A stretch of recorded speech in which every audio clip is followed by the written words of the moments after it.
Bueno, me alegro mucho. Dos o tres cositas primero antes de darle el teórico. Bueno, yo soy docente en la cátedra de farmacología, en odonto y en medicina. Sí, soy mi apellido es Morales, como verán. Mi nombre es Sergio Daniel. Soy JTP en ambas cátedras. Y bueno, tengo una especialidad justamente en medicamentos y una maestría. Por eso el título de magíster en terapéutica farmacológica. Mi área es esto prácticamente sobre medicamentos. Me dedico a la docencia y a la investigación. Y por ahí rescato algo que dijo la profesora titular, la doctora Viviana Caravén, respecto a tratar de ser experto en terapéutica farmacológica, sí, en la farmacoterapéutica. Les digo, es muy difícil. Cada día que va pasando conocemos o sabemos menos los medicamentos. Me hace acordar, parafraseando a un filósofo que decía, solo sé que no sé nada. Y es debido a que siempre existen innovaciones hechas por los laboratorios y que por ahí cuando nosotros no estamos seguros de ese medicamento entramos en una gran duda y no sabemos realmente si conviene o no conviene utilizarlo, a qué tipo de paciente damos y entramos en la duda. Obviamente que de por sí todos somos expertos ya de manera natural en tomar un ibuprofeno, aplicar una dexametasona, tomar un diclofenac o una amoxicilina. Todos nos creemos expertos, pero no es tan así que respecto al consumo de medicamentos. Eso obviamente que ha ocasionado a nivel mundial que existan mucha iatrogenia medicamentosa, que muchísimos pacientes ingresen en la sala de urgencia debido a efectos adversos graves como úlceras gástricas, hemorragias digestivas.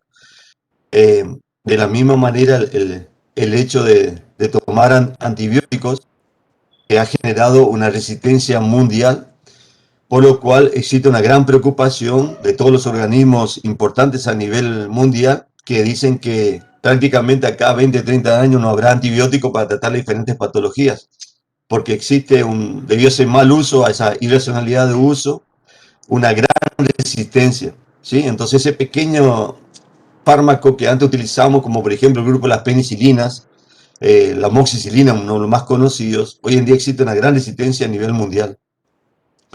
Lo bueno que por ahí, al dejar de usar otros fármacos que se usaban hace 20, 30 años atrás, bueno, por ahí esos fármacos hoy en día volvieron a ser utilizados. Pero ¿qué pasa con esos fármacos? Eran más tóxicos. Entonces se corre ese riesgo de su mayor toxicidad. Pero bueno, así estamos. Entonces, ¿qué vamos a tratar? Vamos a tratar de aprender algo de farmacología, por lo menos que nos interese esta materia, que sepamos que no es nomás tomar un medicamento o prescribir un medicamento, que por ahí el beneficio que podemos ocasionar puede ser poco, pero el daño es grande, es enorme, ¿sí? Por ahí tratamos, por ejemplo, un proceso respiratorio, de la vía respiratoria con un antibiótico que, bueno, no lo sabemos muy bien, pero como todo el mundo lo utiliza, lo utilizamos también nosotros, prescribimos, y bueno, como consecuencia, el beneficio puede ser que el paciente se haya curado solo, ¿sí? Que no haya sido de por sí el antibiótico, pero el riesgo sería que el paciente puede tener problemas importantes como reacciones de hipersensibilidad, puede tener el día de mañana hipoacusia, puede llegar a la sordera y otros trastornos que, bueno, lo vamos a ir viendo a medida que vamos a tocando diferentes temas de fármacos. Entonces, yo lo que les invito a que de a poquito vayamos conociendo la importancia de conocer bien a los medicamentos y a la hora de utilizar, pensar dos veces. ¿Sí? No solamente en tomar porque sí, porque tengo una pequeña molestia, sino también a la hora de prescribir a una persona que nos viene a consultar sobre algún síntoma o algún signo, si realmente necesita o no necesita ese medicamento, debido a que nosotros tenemos esa propiedad justamente de la prescripción, ¿sí? Tanto médicos como odontólogos, la de prescripción de medicamentos. A eso también no le dije, yo soy médico, así que bueno, vamos a ir charlando y bueno, es un gusto estar con ustedes y esperemos que sea beneficioso para todos.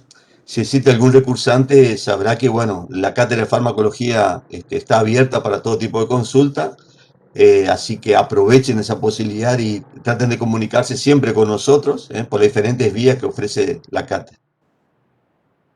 Bueno, ahora voy a compartir, voy a salir de la imagen para que no vean ese rostro feo. Y ahora sí vamos a comenzar con la clase. Yo le voy a dar dos temas. Uno de ellos es la farmacocinética. ¿Están ahí, verdad? Perdón, Daniel. Empiezo entonces a grabar ahora. Empecé a grabar, empecé a grabar. Sí. Dale un Hola inicio chicos. entonces para que quede bien. Sí, así es. Hola chicos, ¿están por ahí? Sí, doctor. Bueno, Sí, listo. Cualquier pregunta lo vayan anotando por ahí si tienen un lápiz o un cuadernito y lo hacemos cuando finalizamos la clase. Vamos a tratar de ser lo más claro y sencillo a la hora de hablar sobre este tema. Farmacocinética. Entonces, como dijo la doctora Viviana Caraven, es una de las ramas de farmacología que estudia qué es lo que le pasa al fármaco una vez que ingresa al organismo. ¿Sí? Obviamente que está relacionado fundamentalmente con la dosis que le damos o que ingerimos y el tiempo de permanencia, el tiempo de permanencia. Comprende pasos importantes como por ejemplo la absorción, la distribución, metabolismo y excreción, los cuales vamos a ir desarrollando con la importancia de cada uno de ellos.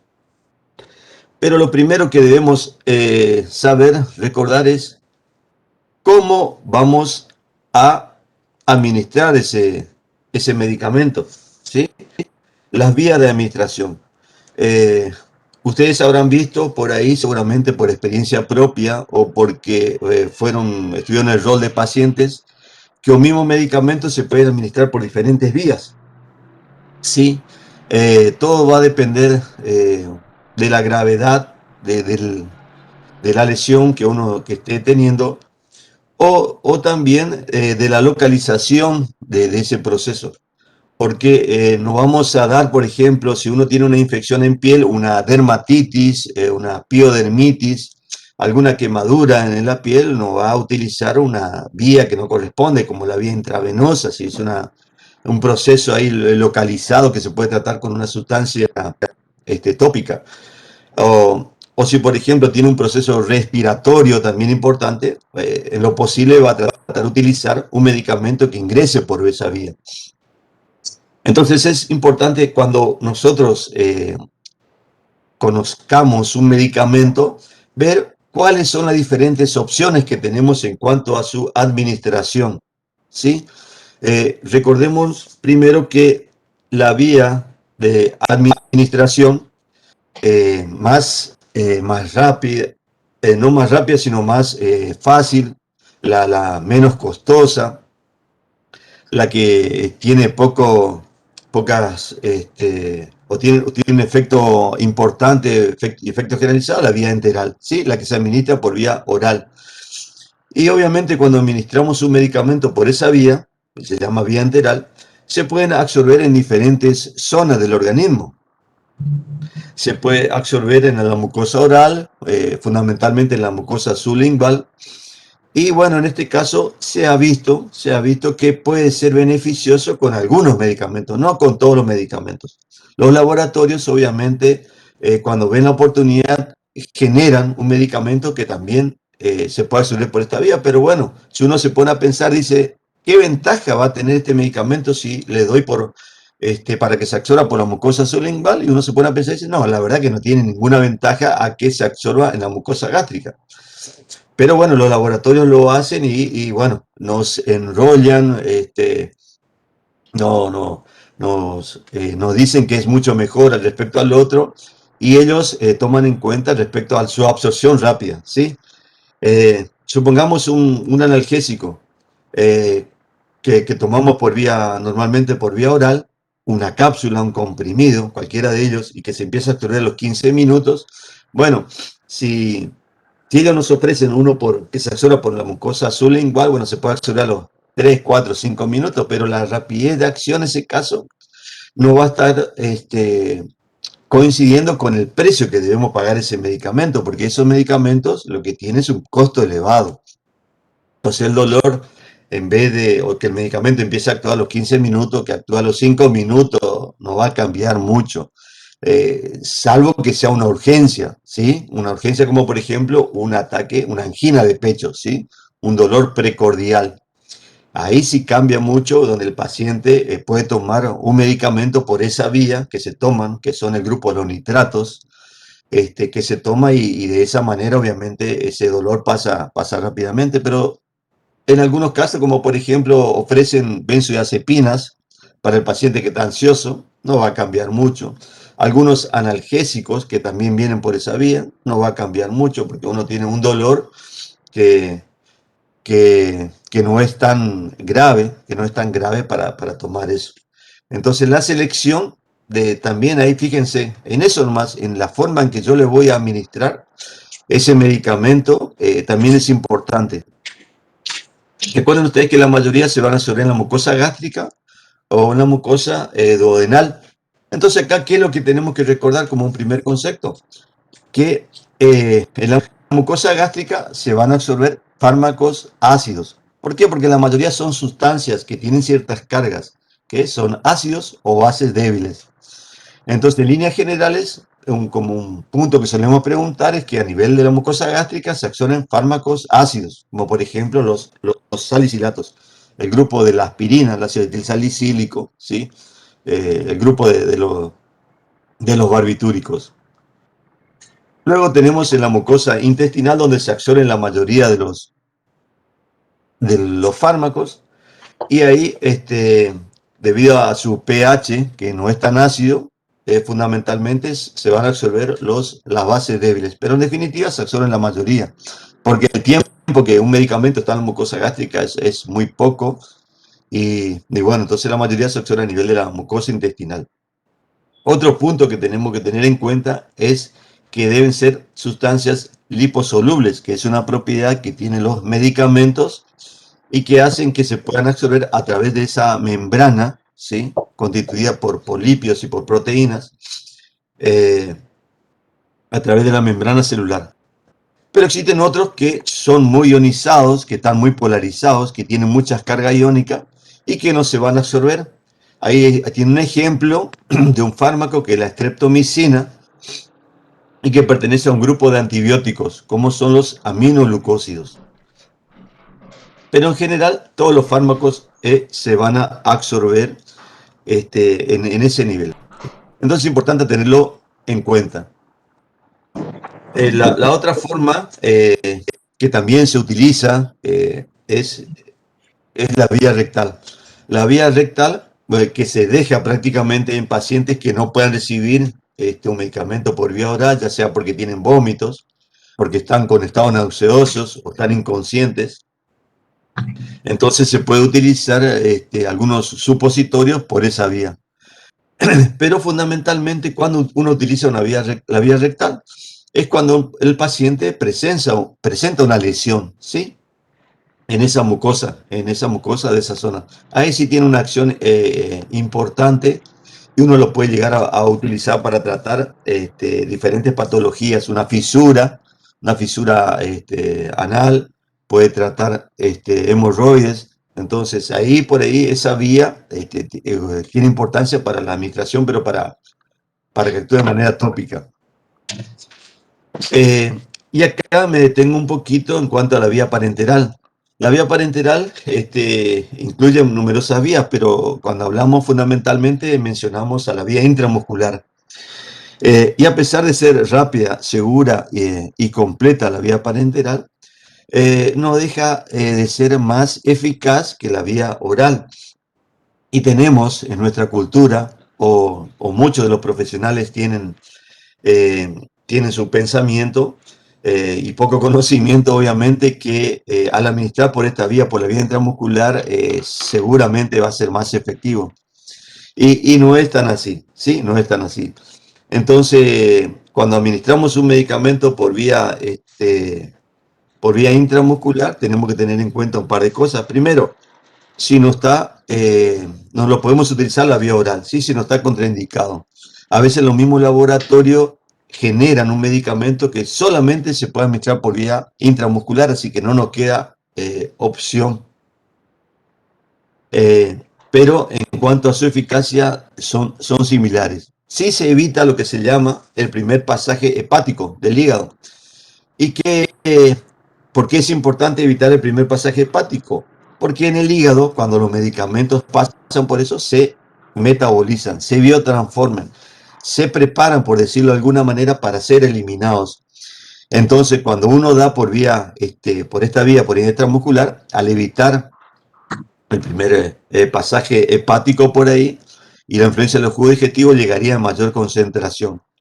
Sí, una forma, por ejemplo, o algo que se administra por vía parenteral, la penicilina G benzatínica, ¿sí? Que no hay otra forma, otra vía de administrar y que es ideal para la sífilis, por ejemplo, y que no tiene prácticamente, no se puede administrar por otra vía, por lo cual en ese caso es importante.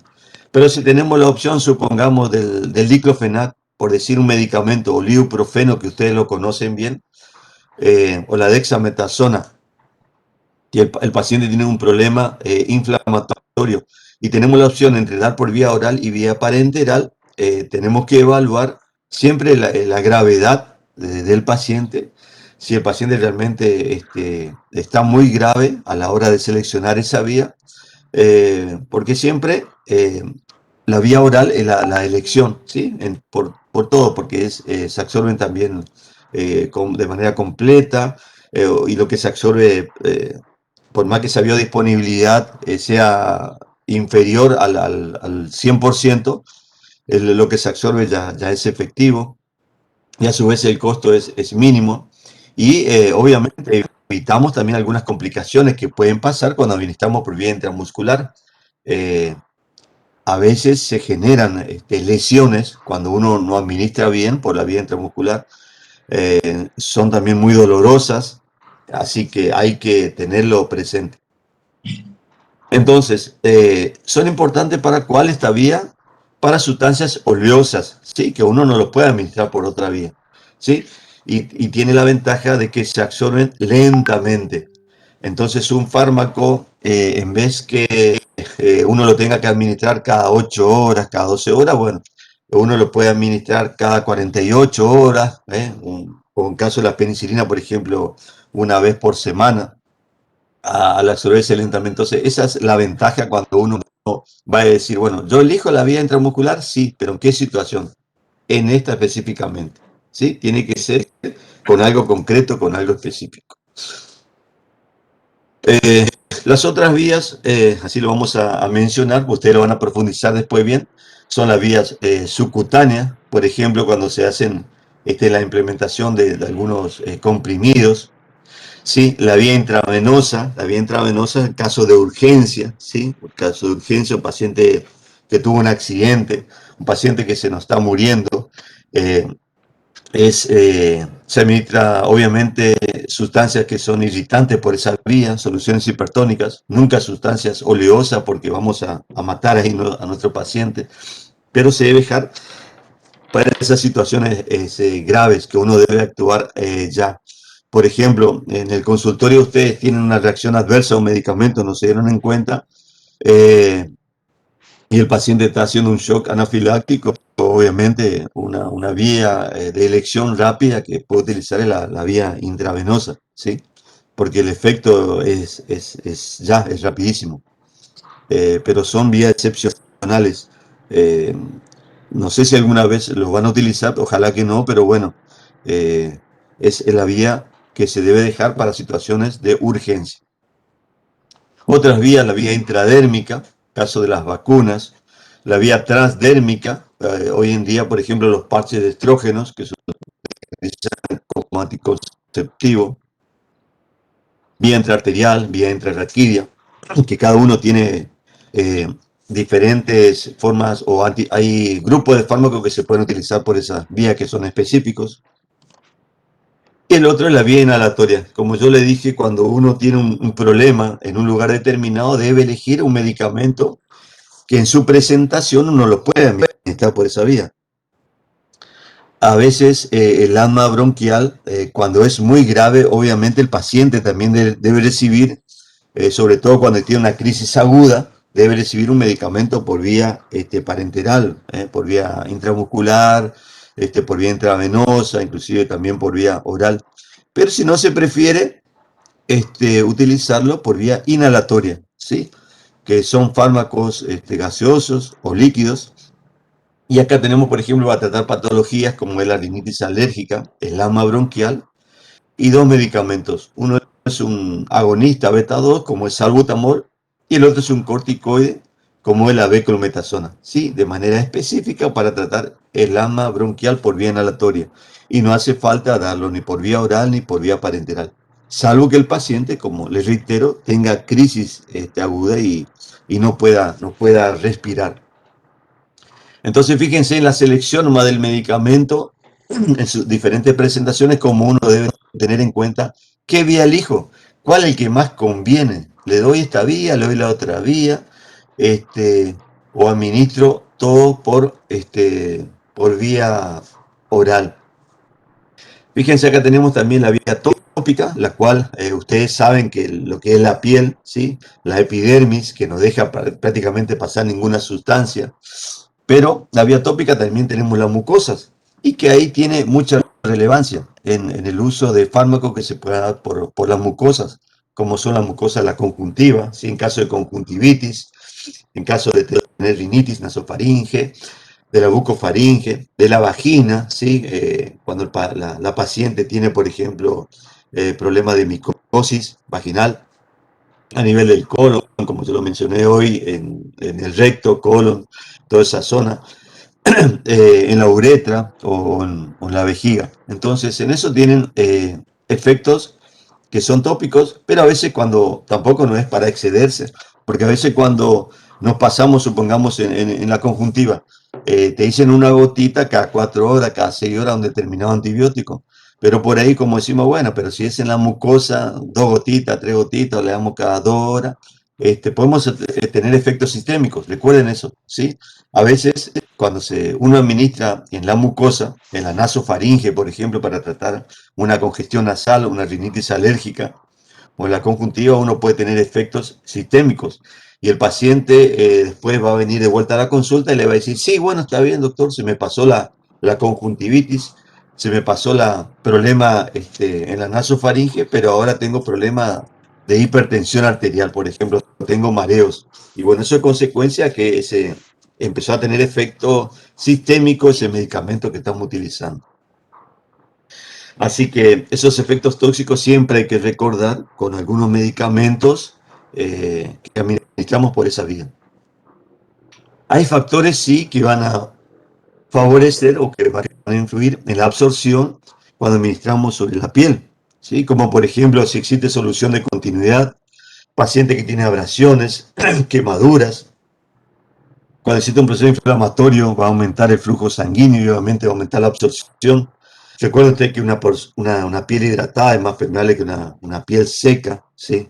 No es lo mismo la piel de una persona que acá, por ejemplo, no es por discriminar ni mucho menos, pero una persona del campo, ustedes habrán visto lo que tiene esa piel gruesa, esa epidermis que prácticamente seca, cual uno le quiere administrar un medicamento, pero no se va a absorber ni a palos. Y que obviamente la edad también es el caso de los chicos, que el estrato córneo de ellos es muy delgado y hay que tenerlo muy en cuenta porque por ahí nos gusta ponerle crema de todo tipo a los chicos y en los primeros días, en las primeras semanas, ese estrato córneo es muy débil y prácticamente lo que administremos se lo va a absorber. Así que hay que tenerlo muy, muy, muy presente. Una forma, por ejemplo, de tratar cuando el paciente, cuando el recién nacido antiguamente, el caso del cordón umbilical para que para que no se infecte, para que se reseque, era utilizar alcohol, ¿sí? Y el chiquito vivía prácticamente durmiendo todo el día. Decía la madre, ah, pero qué bueno que mi hijo duerme todo el día. Che, la verdad que tuvo un hijo, ¿qué pasa? De tanto alcohol que le daba, tenía una depresión a nivel del sistema nervioso central y obviamente vivía medio, como por decirlo así, de una manera alcoholizado el chico. Y es debido justamente a ese delgado estrato corneo donde el alcohol se absorbía casi al 100%. Así que hay que tenerlo presente. Y existen otros fármacos que son muy liposolubles, en este caso los órganos fosforados, que son utilizados como insecticidas en el campo y que se absorben independientemente del estrato córneo que tengamos, ¿sí? De la piel intacta, porque son muy liposolubles y que generan efectos tóxicos. Son esas personas que trabajan en el campo, que utilizan esos en mochilas y que a veces tienen una pérdida de líquido y que obviamente después ingresan en urgencia debido a la toxicidad que le ocasionó ese insecticida, ¿sí? El órgano fosforado. En kinesiología, por ejemplo, ellos favorecen, los kinesiólogos, la administración de un medicamento. Si alguna vez le pasó a uno de ustedes que le ponen una cremita o un gel de un medicamento, supongamos indometacina, diclofenac, cualquiera de ellos, lo facilitan debido a dos métodos, ¿sí? Uno por la iontoforesis y otro por el ultrasonido. La iontoforesis a través de una corriente galvánica, un ultrasonido debido a que causa una gran hipertermia en la zona, vasodilatación, incrementa el flujo sanguíneo y bueno, de esa manera facilita la absorción, ¿sí? Aparte del masaje que nos dan para esa esguince, torcedura, lo que tengamos a nivel de la rodilla, del tobillo o de donde sea. Pero son métodos de aplicación en kinesiología. Un punto que tenemos que saber acá o recordar en la absorción de los medicamentos son los diferentes mecanismos de absorción. No vamos a profundizar mucho, simplemente les voy a recordar algunos de ellos. Y es que no es nomás que yo le voy a dar un medicamento y ese se va a absorber porque sí. No, va a depender de muchas condiciones. Aparte, cada uno de los medicamentos se puede absorber de diferentes maneras.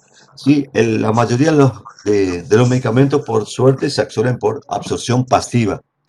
¿Sí? Otros se absorben por absorción activa o transporte activo. Eh, y eso que significa fundamentalmente que hay gasto de energía. ¿Sí? Hay gasto de energía y cuando hay gasto de energía también hay saturabilidad. Entonces va a llegar un momento en el cual se satura y obviamente no va a pasar más medicamento. Por más que le demos más dosis, no va a ingresar ese medicamento. También tenemos por filtración o difusión acuosa, difusión facilitada, y que obviamente cada uno de estos responden a diferentes situaciones. Uno de ellos es, por ejemplo, la liposolubilidad, ¿sí? Que es fundamentalmente debido a que, como yo le dije en un principio, los fármacos tienen ciertas cargas, son ácidos o bases débiles. Entonces necesitan de ese importante la liposolubilidad para ingresar, para atravesar las membranas, ¿sí? Siguen el principio de la ley de Fick, donde prácticamente al atravesar una membrana semipermeable, obviamente, se absorbe hasta que en ambos lados se equipare su concentración y obviamente se interrumpe el transporte. ¿Y de qué va a depender fundamentalmente? Sobre todo la difusión pasiva, en el gradiente de concentración, ¿sí? Entonces, a mayor gradiente, mayor concentración, va a haber mayor facilidad del pasaje del fármaco a través de la membrana. Lo cual no significa que uno, para que sea más efectivo, le hará mayor dosis. No, es un error garrafal por ahí. ¿Por qué? Porque muchos fármacos, por más que el laboratorio generen en dosis alta, tiene su tope, tiene su umbral. Entonces nosotros no podemos utilizar la dosis máxima de un determinado medicamento porque no va a generar mayor eficacia, sí va a causar efectos adversos. Por eso hay que conocer un punto fundamental en farmacología, conocer cuál es la dosis mínima efectiva del medicamento o cuál es la dosis máxima tóxica. es fundamental tenerlo presente eso. Fíjense usted en el caso del ibuprofeno. El ibuprofeno, por ejemplo, es un medicamento que uno puede administrar hasta 2.400 miligramos día. Ese día la dosis máxima tóxica. A partir de ahí ya comienzan todos los efectos adversos. O sea, todo lo que se dice el ibuprofeno, que es bueno, bueno, ya con esas dosis ya comienzan a verse efectos adversos que son importantes. Entonces, uno debe tratar de manejar entre 1.200 y 1.800 miligramos la dosis del ibuprofeno para decir que es el más seguro, entre comillas, porque la seguridad, como algo le mencionó la doctora Viviana Caravén, va a depender de muchas cosas, no solamente de la dosis que le entreguemos, sino también de la respuesta del paciente. Entonces es importante a tenerlo presente en cuanto a la dosis. Hay fármacos, por ejemplo, antibióticos, que uno puede utilizar dosis de 3, 4 gramos, pero que si en 2 gramos o 2 gramos y medio no funciona ya, es mejor cambiar porque lo que vamos a lograr es justamente la toxicidad nada más de ese medicamento. Otro punto fundamental también es el pH, ¿sí? El pH. ¿Por qué? Porque el fármaco que no está ionizado es más liposoluble, ¿eh? Y el fármaco que está ionizado, ¿sí? Que está polarizado, es poco soluble. Y obviamente eso que va a depender también del pK, ¿sí? Del fármaco en sí.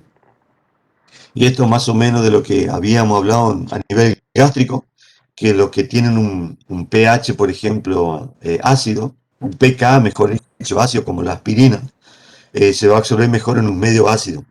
Eso simplemente para recordarle algo de la importancia del pH. Y también lo importante es que uno puede modificar ese pH, ¿sí? Hoy en día existen fármacos que se utilizan en el caso de gastritis, de úlceras gástricas, que ocasionan o que pueden ocasionar prácticamente un pH cero, y los fármacos necesitan para absorberse y bueno, justamente debido a que esos fármacos ocasionan un pH cero no se van a absorber. Pasa con algunas vitaminas, como la vitamina B12, por ejemplo, u otras sustancias. Así que no es nomás tomar un medicamento que dice, bueno, yo tengo acidez, voy a bajar mi pH y bueno, voy a tomar mi complejo vitamínico que se va teóricamente a absorber, pero que bueno, debido a que nosotros inhibimos ese pH, esos medicamentos no se absorben. O sea, como yo le dije, no es tan sencillo, cuesta bastante aprender bien sobre los medicamentos, los fármacos, pero bueno, este es un paso importante para tenerlo en cuenta, la farmacocinética.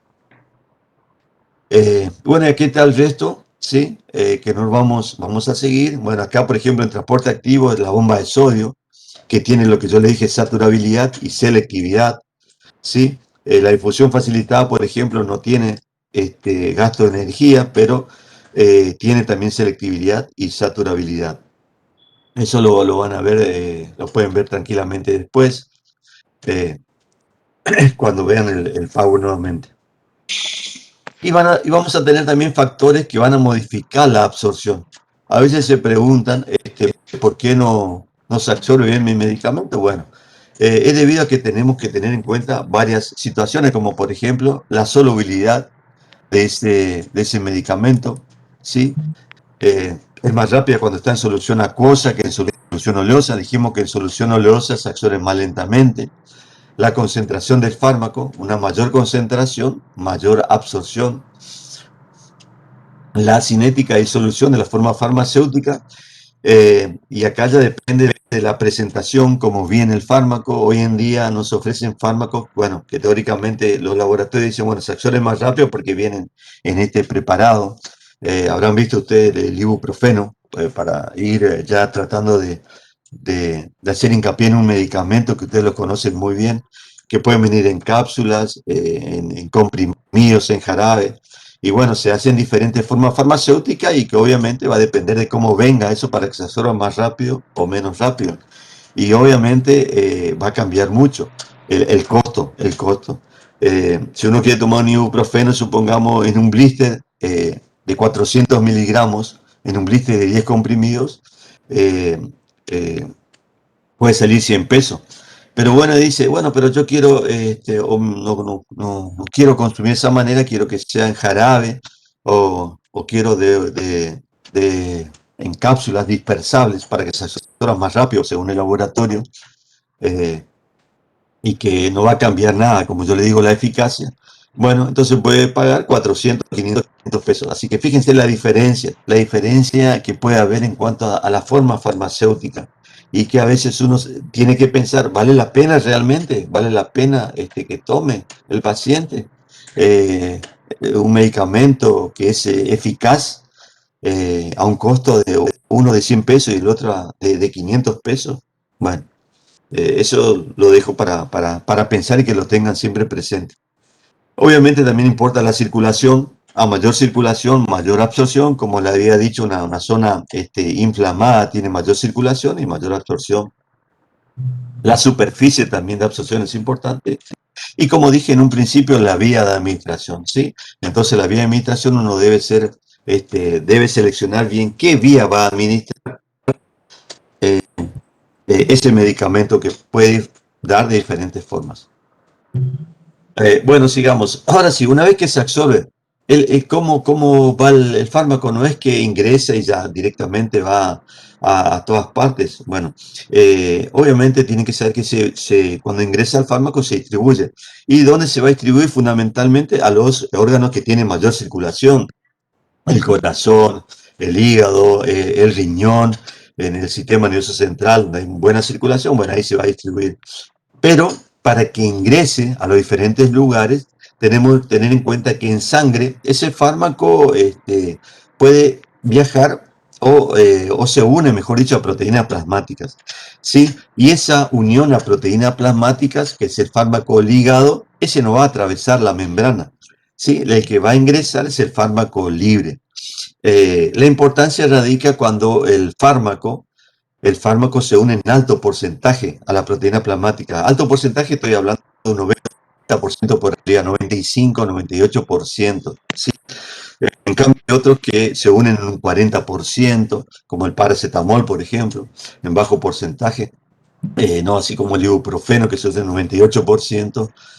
Entonces eso hay que tenerlo presente, que esa unión a proteínas plasmáticas y que a veces la toxicidad de un fármaco también se puede ver por eso, porque uno piensa, bueno, le doy un determinado medicamento, se va a unir a un 98% de la proteína plasmática y se va a ir, les tengo que dar cada 8 horas, cada 12 horas, y va a tener un efecto terapéutico y pocos efectos adversos. ¿Y qué pasa? No tuvo muchos efectos adversos. ¿Y eso por qué? Y bueno, justamente esa unión a proteínas plasmáticas que tendría que haber sido, no ocurrió debido a que hubo deficiencia de las proteínas plasmáticas, ¿sí?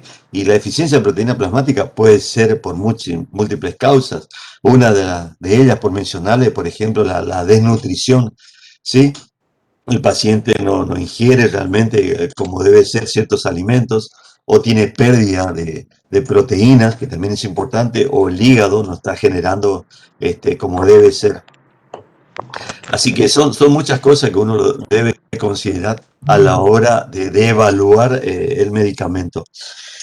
Bueno, un principio que deben recordar es, en líneas generales, que las sustancias ácidos débiles se unen a la albúmina y las bases débiles a otra sustancia que es la glucoproteína ácida alfa 1.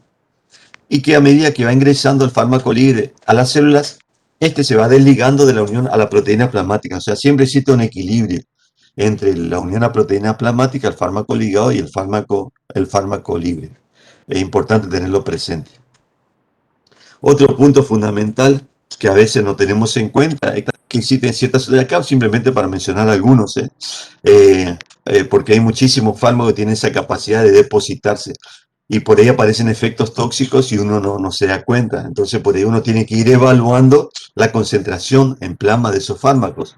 Fíjense acá en algunos casos, en los leucocitos, que son los glóbulos blancos, existen fármacos que tienen esa capacidad de depositarse, como la cloroquina. En los huesos y dientes, la tetraciclina. En piel, crisiofulvina. En tejido lipoideo, las barbitúricos. ¿Sí? En el pulmón, la córnea. la amiodarona, así que es importante tenerlo presente el depósitos de ciertos fármacos y que en algunos casos pueden tener efectos tóxicos importantes. Y acá tenemos en cuenta también las barreras naturales, que existen barreras naturales como la hematoencefálica, que muchos fármacos atraviesan con dificultad esa barrera o no atraviesan, ¿sí? O también recordar la barrera placentaria, que ocurre obviamente en una situación especial y que muchos fármacos atraviesan, sobre todo los fármacos muy liposolubles. Así que hay que tenerlo presente, sobre todo cuando la persona está embarazada y ver siempre el beneficio de la madre sobre el feto, obviamente. Biotransformación o metabolismo. ¿Sí? Acá, ¿qué vamos a tener en cuenta? Que los fármacos se metabolizan, ¿sí? Para ser eliminados. El hígado es el gran transformador, el gran metabolizador de los fármacos. También se pueden metabolizar en otras partes, como a nivel del plasma también, a nivel gastrointestinal, pero fundamentalmente a nivel hepático. Acá tenemos fases importantes que lo vamos a dividir en dos, fase 1 y fase 2, y que a veces esa misma fase 1 puede ser que cuando ingrese un fármaco, como decimos nosotros como profármaco, puede originar que ese fármaco se active, ¿sí? Ya sea por hidrólisis, por reducción, por oxidación. Pero en la fase 2, en la fase de la conjugación, ahí sí realmente se forma el metabolito inactivo. ¿Sí? El metabolito inactivo que es para ser eliminado. Se conjuga con diferentes sustancias como el ácido glucurónico, el ácido acético, sulfúrico, y ahí sí se polariza, se hace más hidrosoluble, pierde su liposolubilidad y se prepara prácticamente para ser eliminado. Entonces, eso es importante tenerlo presente siempre en el metabolismo de los fármacos. Obviamente, estos procesos siempre llevados por enzimas específicas que constituyen el sistema microsomal hepático. Existen vías y dentro de los mecanismos de excreción, que también es importante, y fundamentalmente la excreción renal, ¿sí? La excreción renal por filtración glomerular, por resorción tubular pasiva y la secreción tubular activa. Sí, la filtración glomerular es como dijimos en estos fármacos que ya son metabolitos, que se filtran y que se eliminan fácilmente. Otro, en el caso de la resorción tubular pasiva, también es influencia del pH. Es por eso que por ahí uno modificando el pH puede generar que ese fármaco se mantenga más tiempo en plasma sanguíneo, que no se elimine tan rápidamente. O en el caso de la secreción tubular activa, que como por ejemplo, para mantener más concentraciones o por más tiempo presente a la penicilina, se creó un fármaco que se llama provenecida, también se puede decir, y que hace que compitan por esa secreción tubular activa y bueno, se elimine la provenecida y la penicilina permanezca más tiempo en plasma. Y bueno, acá están las otras vías también de excreción que también son importantes, como la saliva, la excreción pulmonar, ¿sí? Que tiene importancia, y la excreción obviamente láctea también, cuando estamos amamantando. Y es importante tenerlo presente, sobre todo con la persona que consume alcohol o lo que toman depresores del sistema nervioso central. Sí, ahí hay que tenerlo muy presente cuando uno va a eliminar. También tiene en cuenta, como yo le digo, en esa eliminación urinaria, el estado de ionización de los fármacos, que los fármacos muy ionizados nos pasan por absorción pasiva y que obviamente en caso de que existan intoxicación de fármacos, como por ejemplo por barbitúricos, uno al modificar el pH, alcalinizando la orina, puede generar que esos fármacos se eliminen más rápidamente. O sea, son variantes que uno puede tenerlo en cuenta a la hora de facilitar la eliminación de esos fármacos. Existen parámetros farmacocinéticos, en este caso, y acabamos terminando, que lo van a estudiar bien, van a repasar bien, para eso van a consultar bien, y acá también hay el taller sobre esto, que es importante tenerlo presente en farmacocinética, donde tenemos el volumen aparente de distribución, la vida media plasmática, el clearance, la biodisponibilidad, la bioequivalencia, ¿sí?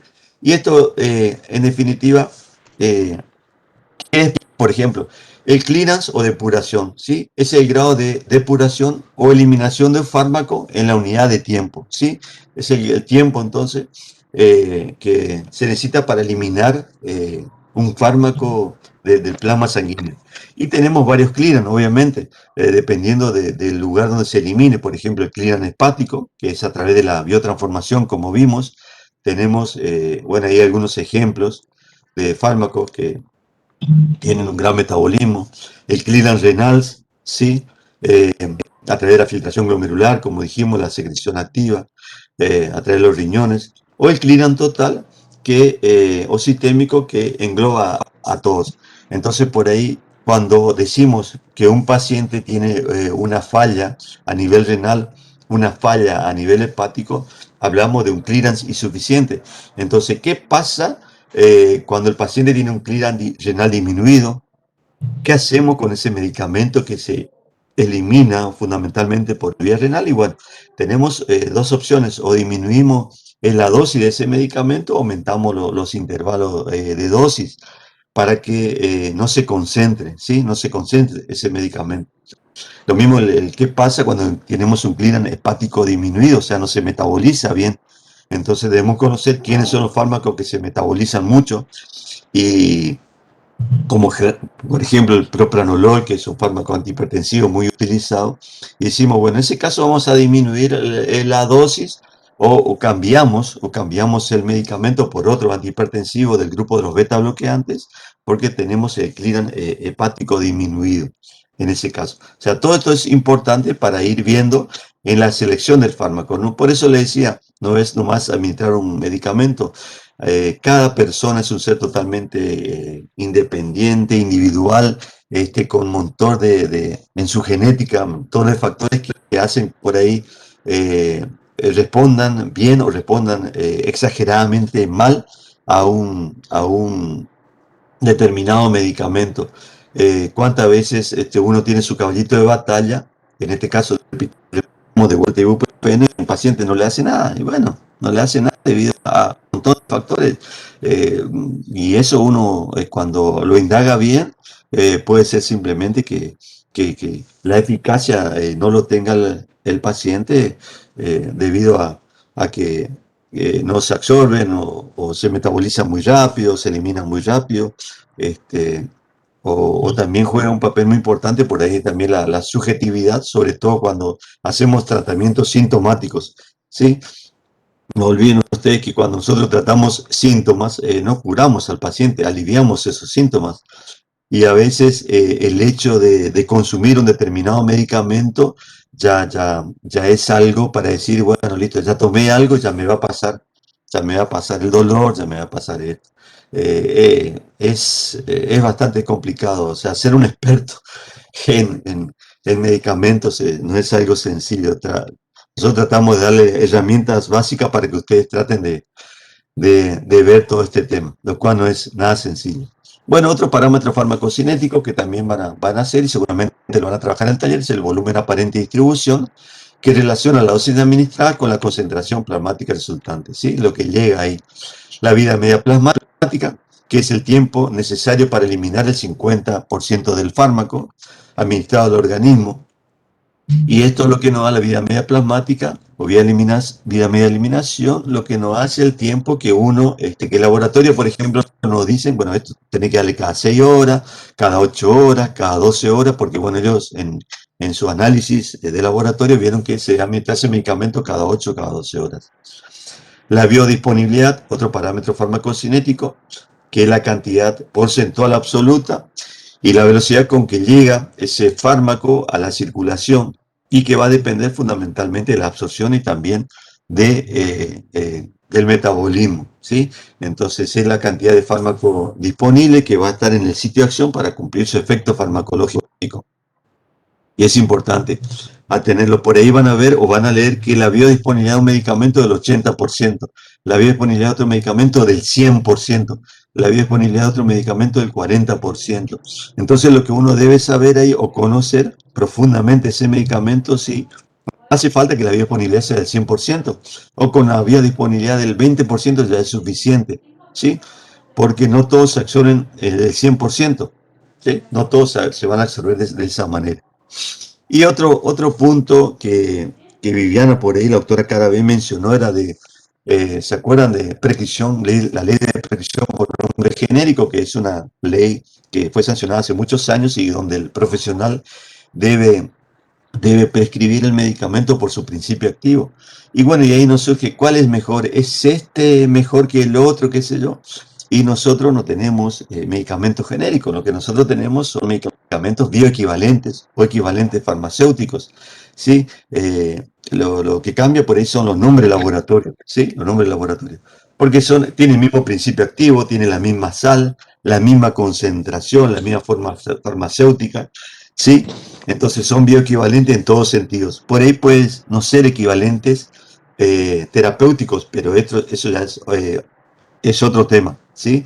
Debido a que hubo una falla, por ejemplo, en la producción o un laboratorio no generó o no cumplió con todas las reglas en la elaboración. Pero en general, la mayoría de los medicamentos, recuerden, son los bioequivalentes a la hora de seleccionar, porque existen muchísimas diferencias en cuanto al costo de los medicamentos. Recuerden eso siempre. Existen muchas diferencias y hay que tenerlo presente.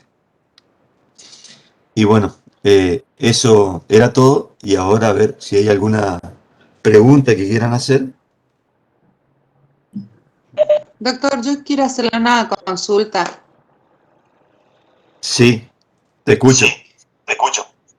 En el tema de la presencia activa que dijo usted, ¿esos son el nombre de la droga del medicamento o cómo sería eso? Decime de vuelta otra vez cómo es tu Decime de pregunta. vuelta otra vez cómo es tu pregunta.